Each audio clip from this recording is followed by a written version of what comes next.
I'm so used to there being the end of song on the bottom there. I'm a robot trained to go by the signals. I missed it. So welcome. I'll add my thanks and welcome to all those that are with us both in person, which seems to be more and more each week, which is exciting, and those online that are joining virtually, those that are familiar with what we're doing here, have been here all the time, or those that are visiting maybe for the first time or less familiar, we welcome you and hope that this is a time that is encouraging to you and that gives glory to God. If you are new or unfamiliar, you are jumping into the middle of an ongoing conversation this year about how we as Christians, using the Bible as our source of truth, see the world and everything in it. And this morning we're going to be talking about art and entertainment. And art is one of those things that we probably have a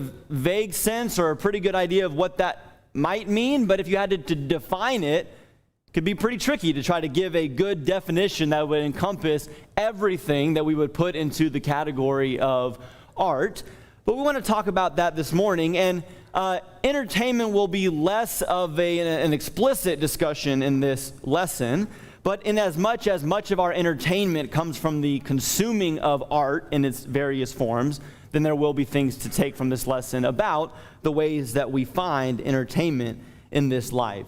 So what are we talking about when we say art? As I said, it is difficult to define, so much so that this website I'm quoting from here has several paragraphs devoted to not really a definition of art, but all the different things that might show up in a definition of art. And I won't give you all of them, but just notice a few of the components that are common when we try to define what we mean by art. So maybe saying what it is most basically, art includes entities, that is, artifacts, things, or performances, intentionally endowed by their makers with a significant degree of aesthetic interest, often greatly surpassing that of most everyday objects. Aesthetic interest means it's pleasing to the eye, pleasing to the ear, pleasing to the physical senses of touch or movement. And so there is beauty, there is this aesthetic endowment in art. But more than that, there is, this article goes on to say that such entities sometimes have a non-aesthetic, and they include ceremonial, religious, propagandistic functions, and sometimes do not. What does that mean? It means that art often sends a message. Propaganda, or there's a religious message or a ceremonial function. But art is not just something that is pleasing, but oftentimes it is communicating something to those that are experiencing the art. And then along those lines, this article also includes that artworks can have considerable moral and political as well as aesthetic power. And that would kind of back up the point we've just tried to make, that art is not just something that is pleasing to the senses, but it's something that is communicating something and driving at something, we might say. So if we were going to boil all this down to get a sense of what we mean by art, I'll pull out those three things.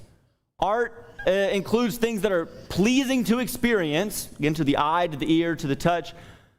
It evokes emotion of some sort, and it communicates a message.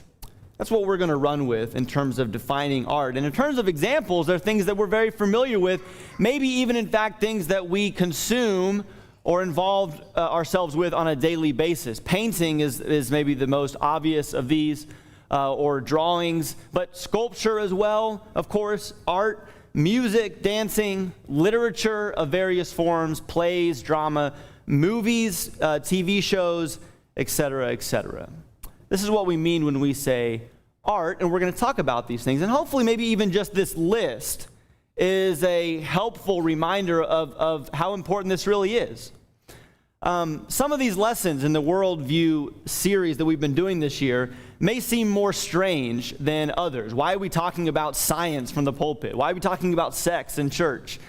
And maybe this one as well. Why are we talking about art? And if for no other reason, maybe this list shows us that these are things that we are in touch with all the time. And it's important then for us to think about our relationship to them.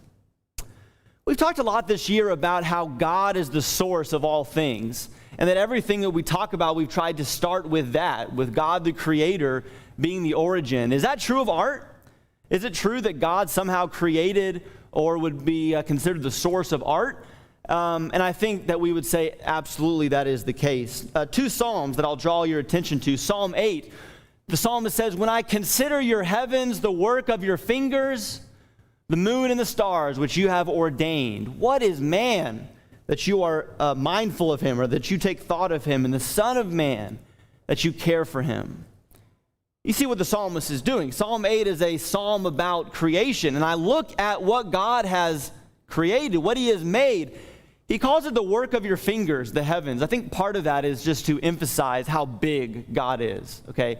That even the heavens that are stretched out above in the expanse, God made that with his fingers, okay? But I think it's also a metaphor of craftsmanship, that the heavens that are so beautiful, the clouds, the sunsets, the sunrises, the moon and stars that are mentioned in this psalm, it is beautiful. There is aesthetic value, as we know, to creation.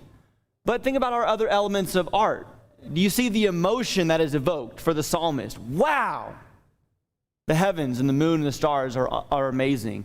And you see from Psalm 8 that there's a message being communicated. The psalmist is thinking through this and seeing the revelation of God and saying, this tells me something about man's place in the universe, as the rest of the psalm goes on to describe. Maybe more clearly and more famously, Psalm 19, the first 4 verses, "The heavens declare the glory of God. The sky above proclaims his handiwork.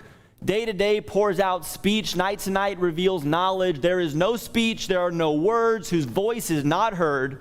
Their voice goes out through all the earth, and their words to the end of the world." This is maybe even more clear. And I think the word handiwork there in verse 1 is this idea of craftsmanship. And so God, through the creating of the heavens, the sky, of creation itself, is speaking those things, those pieces of art. What do we say? A picture is worth 1,000 words or something like that. The creation of God shouts out to everybody that sees it. Not only how beautiful it is, but it says something about their maker, and even says something about us as well. And we would include in that the passage from Romans 1 where Paul says that the things that are made communicate the invisible attributes of God, namely his eternal power and divine nature. I think this is pretty evident to us. Steve often refers to his favorite place in the world, Rocky Mountain National Park, as God's canvas. And I think we know exactly what he means by that. And so we would say that God is the source, the origin of art, because he has infused beauty, and in doing so, infused meaning as well, into the natural world. Okay, well, what about us? I think we know just from our observation that man does art, obviously. And I think if you're thinking in our worldview terms and about God being the source of all things and God making man in his image, we might realize that our desire, it's been true of humans all along, that we are creative, we like to design, we like to produce things that are pleasing to the eye or to the ear. I think we would put it all together and say that's part of being made in God's image, that we are like him. We are creative, and we can not only see beauty, but we can create beauty, and we can produce that. And so man imitates God in that way by doing art. And so maybe the question then becomes, was that a good thing, or is that a bad thing? What's the result of man imitating God and producing art? And so I want to go to the scriptures to try to answer that. And so what we'll do over the next few minutes is just sample several different passages that refer to different forms of art, not all of them, but several forms of art, and gives us a sense of the result of that, or the value of those things or lack thereof. So let's begin with music, which is a popular art form. And it's interesting that the first mention of music, in particular musical instruments, comes in Genesis chapter 4 when the genealogy of Cain is being given. And it's interesting that several of the descendants of Cain in that line are responsible for the creation of things, like the first people to build cities and do metallurgy, and among other things, to create musical instruments. And I don't want to take this too far, but we should see that the line of Cain is not an admirable line, and that all these things that they're inventing for themselves and producing for themselves has their end in some ways in the Tower of Babel, this kind of look what we can make architecture and we can build for ourselves a city. We don't need God. We don't need to do what he says. And so there is a sense in which even the instruments of music were created for such a kind of self-serving purpose, perhaps. And yet, speaking of the lyre, we have a passage like 1 Samuel 16, where it says that whenever the harmful spirit from God was upon Saul, you remember that, when David had been anointed, Saul's kingdom is on the rocks, and he's troubled all the time by that. And so he calls in David. David took the lyre and played it with his hand, so Saul was refreshed and was well, and the harmful spirit departed from him. There was something about the playing of that instrument that brought healing and peace and comfort to the troubled mind and soul of Saul. And so the lyre, on that instance, is a good thing. It's a blessing. Along those lines, speaking of David, you may remember that David was responsible for organizing and planning the music that would take place in the temple worship. 1 Chronicles 25, verse 1, that David and the chiefs of the service also set apart for the service the sons of Asaph. Remember, there are some psalms attributed to Asaph. And Heman and Jeduthun, who prophesied with lyres and harps and cymbals. So, at the instruction of God, David planned that there would be musical instruments and music as a part of the temple worship, and that was a good thing. And yet, in the book of Amos, chapter 6, in the middle of a harsh rebuke on the rich and the complacent, those that are at ease, those that are, just enjoying life with no regard for the Lord or regard for people in society that are hurting, woe to those who lie on beds of ivory, and you skip down a little ways, who sing idle songs to the sound of the harp, and like David, invent for themselves instruments of music. Is this a good thing that the people are inventing music like David? No, it's not. It's a picture, it's a further picture of them serving themselves and the instruments of music. The music is a way to just luxuriously and complacently enjoy life without being serious about their covenant with God or their responsibility in society.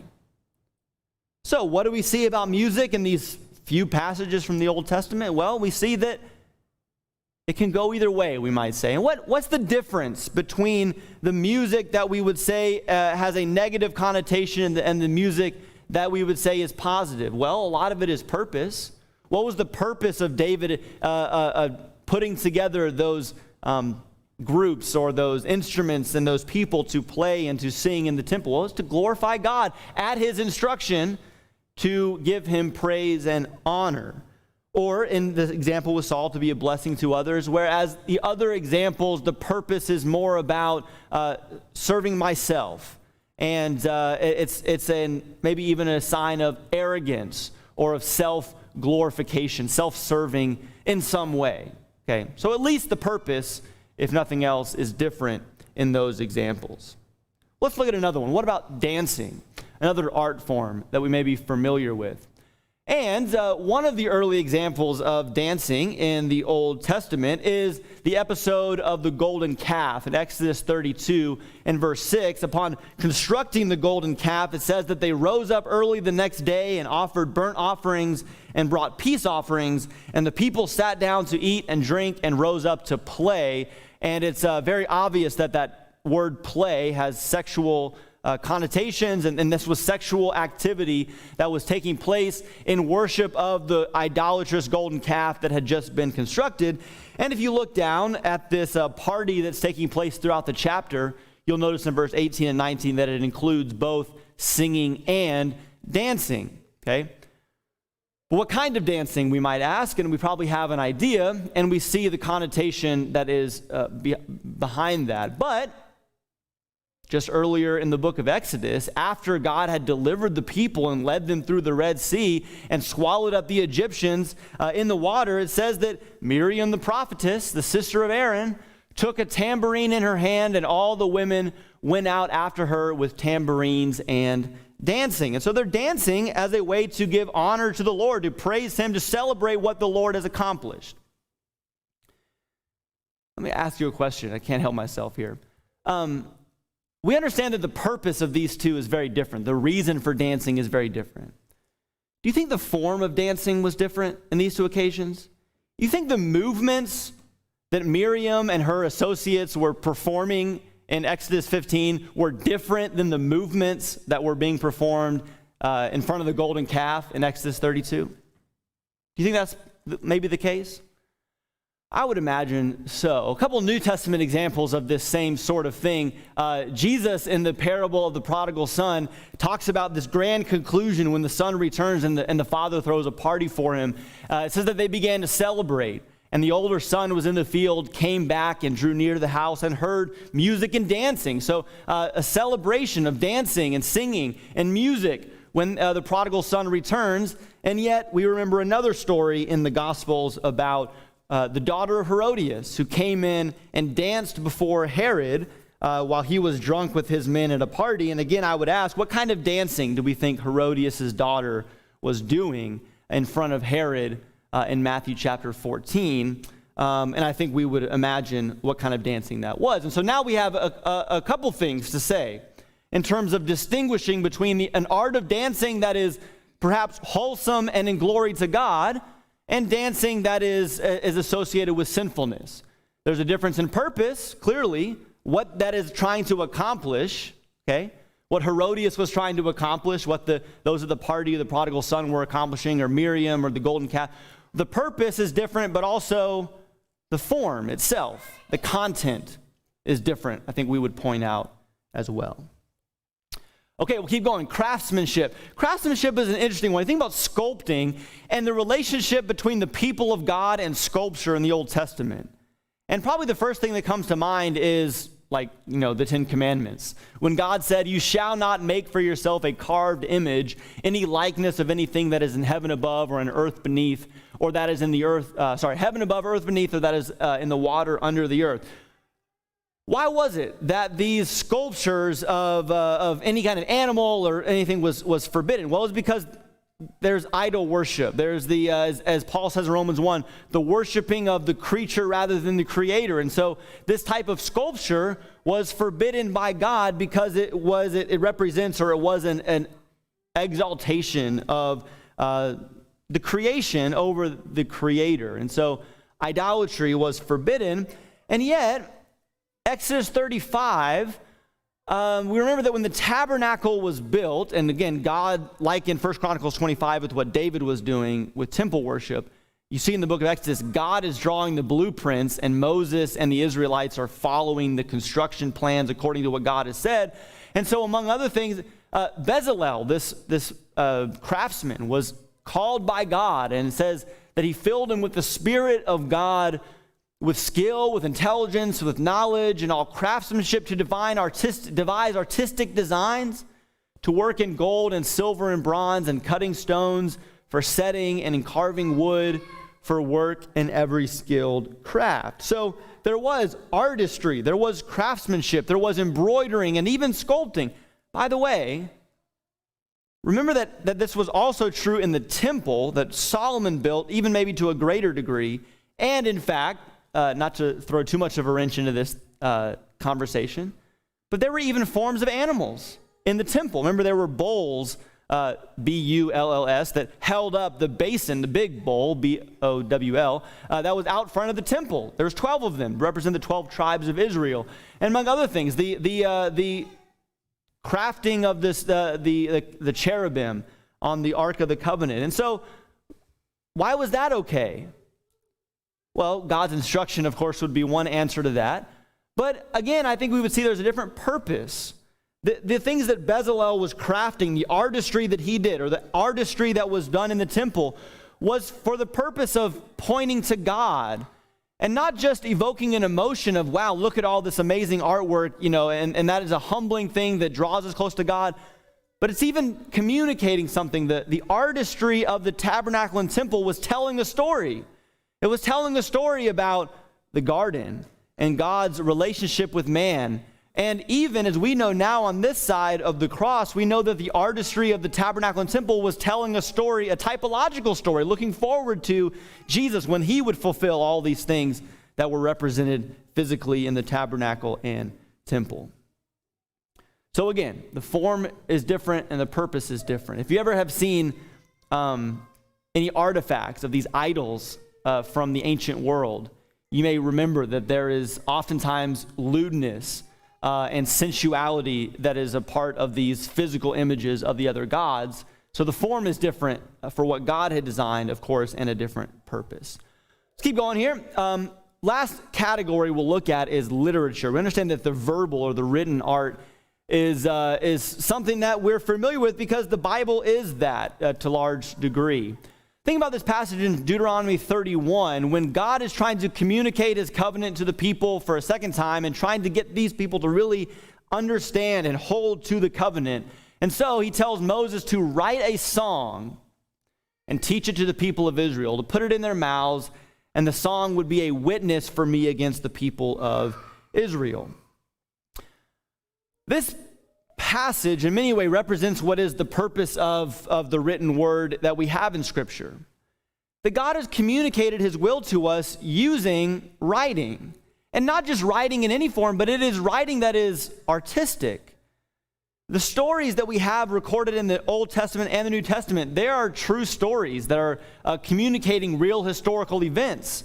But they are communicated in a way that is, we would say, good storytelling. There is an art to the way that the writers of the Bible tell their stories, that craft their narratives. There is, as we've talked about, a lot of poetry in the Bible, songs and poems that communicate God's revelation to us. And so the principle in Deuteronomy 31 is that God intended for his word to be something that could be remembered, to make an impression like art does, to evoke an emotion as it communicates a message. And the Word of God does that. It is beautiful aesthetically, and it makes an impression on us and communicates to us in doing so. But not all written word is good. This is an interesting passage from Ecclesiastes 12. The first part of it maybe goes along with what we've just been saying. The words of the wise are like goads. They are like nails firmly fixed, are the collected sayings. They are given by one shepherd. Okay? There's our shepherd again in Ecclesiastes 12. And the one shepherd has given us words that can stick in our brains. But the author of Ecclesiastes also says, my son, beware of anything beyond these. Of making many books there is no end, and much study is a weariness to the flesh. He says there's going to be a lot of writing. In fact, this is still true today. In fact, books keep being made, even with so much visual technology in the internet. Books probably will never go away. At least Ecclesiastes 12 says it's going to go on, writing. But beware of it, because it's not all, maybe most of it's not going to be beneficial. Focus on the words that are really profitable for you, the Ecclesiastes writer says. And then in terms of literature, but I think this can be applied to this entire discussion, think about this as somewhat of a case study. In terms of the response, as we've said, if it's true that there is all this literature out there, or maybe more broadly, all this art out there, and much of it can be, we can do without it, but some of it may be worthwhile, how should we respond to that? Well, you may remember the story in Acts chapter 19, where the people of Ephesus, having seen the power of God demonstrated through Paul's miracles and Paul's preaching of the gospel, were convicted and they were converted to Christ. And it says that in Acts 19:19 that a number of those who had practiced the magic arts, that would be sinful practices, brought their books together and burned them in the sight of all.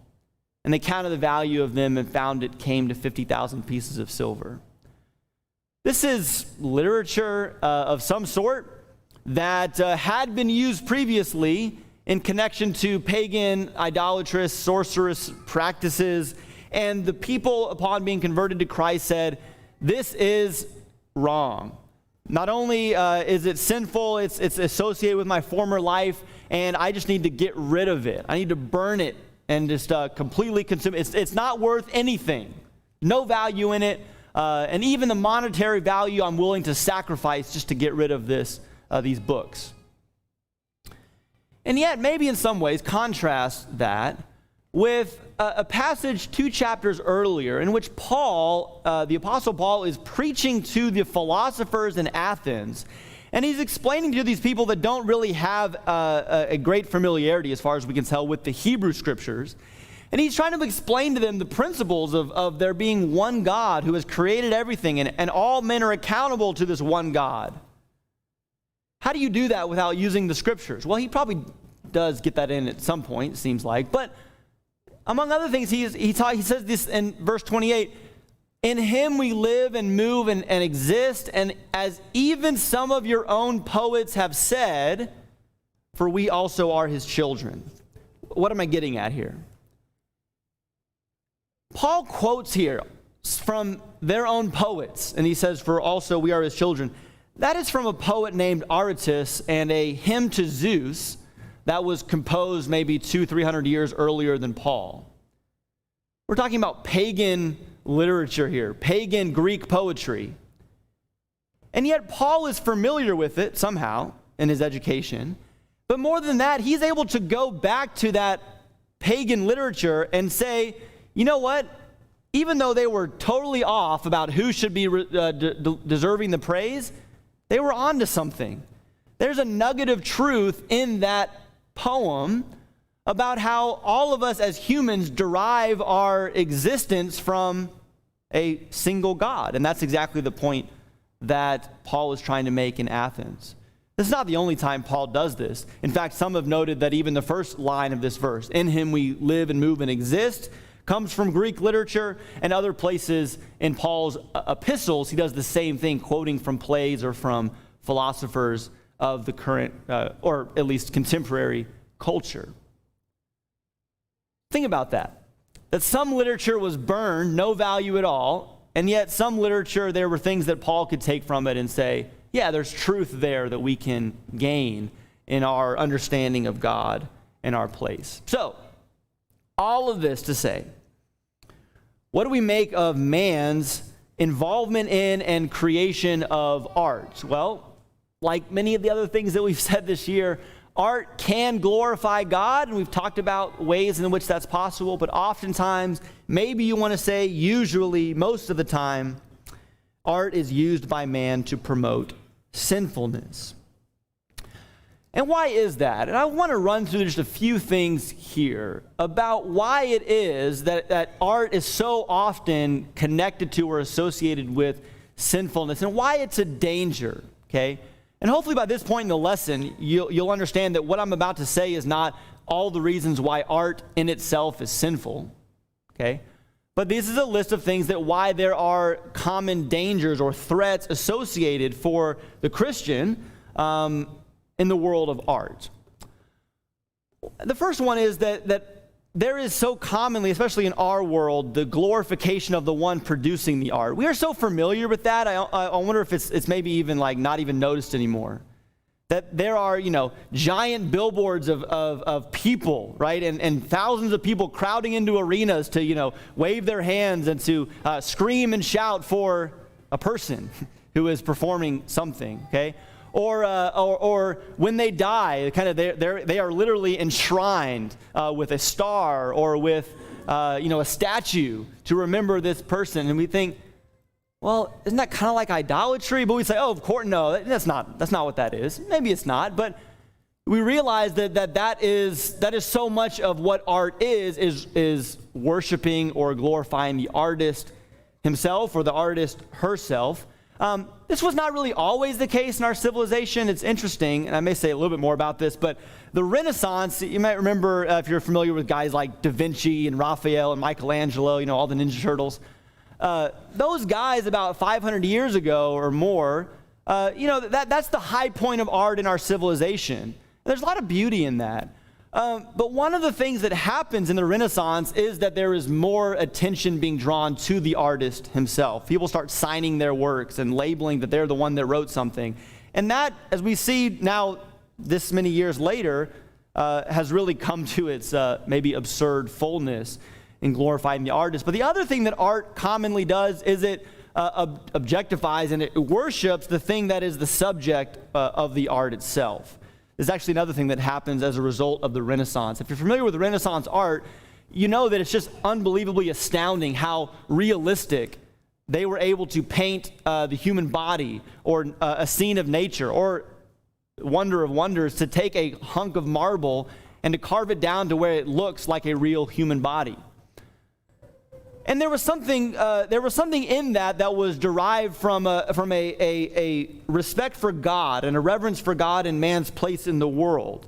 Most of the people in the Renaissance were operating in a worldview that said, man is special, man is great, man is wonderful because God has created him in his image and placed him in this exalted role in creation. So the art of the Renaissance shows that.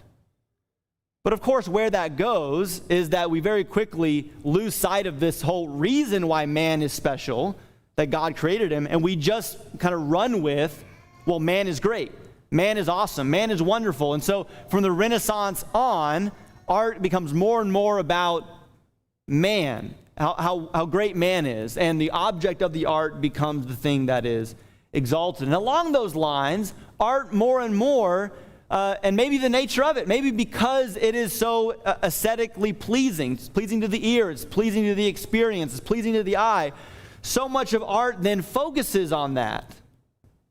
And maybe even sometimes departs from the element of meaning and communicating a message, and art is simply created to make you feel good. Okay? Maybe especially now as our culture, our world is losing touch with meaning and reality. Movies are made, music is produced that has almost no message whatsoever, but it just sounds good. It's just fun. It's just good to experience. And so much of art is that. Again, especially in a fallen world or in a society that has lost touch with the foundations of truth. And along those lines, you're probably familiar with the idea that in the world of art, there is such an emphasis on expression. Art is about expressing yourself.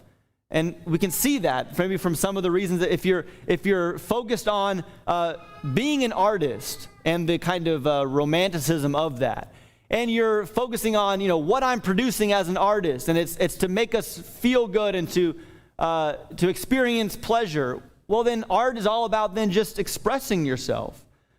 And as a Christian, again, I think we should notice that there is real danger in that kind of emphasis, that it's all about me being free to be and do what I want to be and do without restraining myself with some kind of antiquated notion of, values or truth or morality. Art is really, again, more and more antagonistic to that sort of discipline or restraint. Just be free.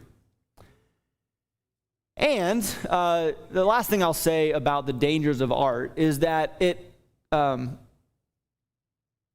will, I think, know this or understand it, that art then uses the beauty and the emotional power of the art form, to communicate ideas that are contrary to what a Christian worldview would or should promote. Okay, this happens in music, happens in movies. And maybe it's happening more, maybe it's always the case. And this is the kind of thing that, maybe we're a little bit, hesitant to, I don't want to be like a conspiracy theorist and think that all these people are making movies and making music just to communicate bad ideas, and are we saying if you listen to Stairway to Heaven backwards, it, says praise Satan or something like that? I think maybe all that we're trying to say is that a person's worldview and a person's values automatically find their way into the art that they are producing. Okay? If you wrote a story, tried your hand at doing that, I would hope and would be pretty certain that the values of Christianity would find their way into that story you wrote. because that's what happened. Art is an expression of our hearts and minds, and so the values of the world are going to find their ways into the art that is produced and that is marketed in our society, and we need to be aware of that. And we shouldn't rule out the possibility that there are people that are explicit or are intentionally creating art for the purpose of expanding the notions in our society of what should be accepted or what is okay or what kind of value should be upheld. And again, I think that point would be fairly intuitive if we think about it long enough and know of our own experiences with the art that we consume. Okay, all that to say, what is it that we should take? 3 things that I'll just say as we wrap up. One is that we should appreciate goodness, truth, and beauty wherever it should be found. We understand that the world is full of beauty. The world is full of goodness, and that there is truth in all these different forms. We should look for it. We should find it, and we should cling to it. Abhor what is evil, cling to what is good. And as Christians, we, maybe more than anybody, have a sense of what really is beautiful. And we can find that, we can appreciate that when we do find it. But we also should be conscious of the messages conveyed, the feelings that are evoked in the art that we consume. Oftentimes when we're talking about consuming art, we have questions like, well, is it explicit in its, sexual content or in its, language that's being used or the violence that is being portrayed? I think those are good questions to ask, and we should ask those questions, but I don't think those are the only questions that we should ask. What about asking, well, what is this work of art? What is this movie? What values is it upholding? What is it promoting? This show that I'm watching, what are the value? What is the worldview expressed in this TV show or this song that I enjoy, or this artist that I listen to? And maybe even more, or not more, but maybe harder than that, what emotions is it evoking in me? Maybe I would say it's clean in an explicit sense, but maybe it's just, sexualized enough, or the costumes are just enough to where it is evoking in me a certain, sexual desire that is unhealthy, right? Or maybe there's a music that doesn't have any explicit bad language, but it's intended to make me angry and to kind of live with like clenched fists and, everybody's out to get me kind of thing. You understand what I'm saying? That art is so complex in the way that it infiltrates us. And we enjoy it, but there is emotions that are evoked and there is values that are sent, and so we need to be conscious of that. And let me say one more thing about that. I would imagine, that's what I've been saying, so you can't help it, I guess. I would imagine that when you see this sentence, be conscious of messages conveyed, feelings evoked by the art we consume, you're probably thinking, okay, yeah, I need to know what to avoid, right? And if I'm being honest, when I wrote this sentence for the first time, I probably was thinking, yeah, this is what we need to avoid. Well, but let's talk about it in terms of the positive as well. That I need to be conscious of values and emotions and to be looking and seeking out things, art that is good for me. To be on the lookout and to be interested in good books, good music, good visual media. Okay? And in what sense do I mean good? Well, because it is infused with goodness, truth, and beauty, it's beneficial for the soul. I need to be looking for those things actively. If I'm only saying, well, I've got to avoid things that are bad, well, then we probably will be deficient in the way that we are entertaining ourselves or consuming art. But if we're conscious of, I'm going to find something that is valuable for me, not only in its message, but in its beauty and its emotion, and I'm going to seek that out to make me better as a person.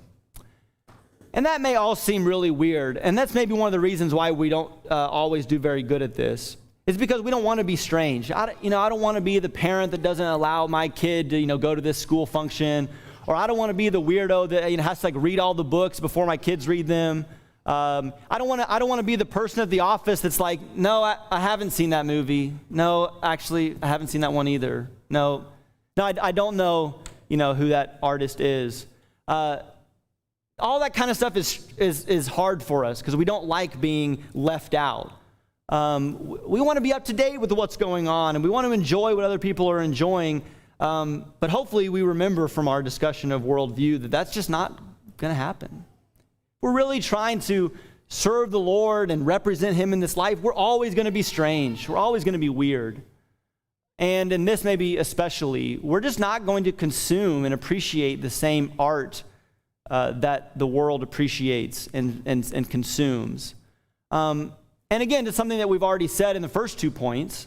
I hope that we will be people that consume and appreciate good art in the true sense of that. But not that we would be people that consume all the most popular art that is available in our society. And that's a distinction that I think is important.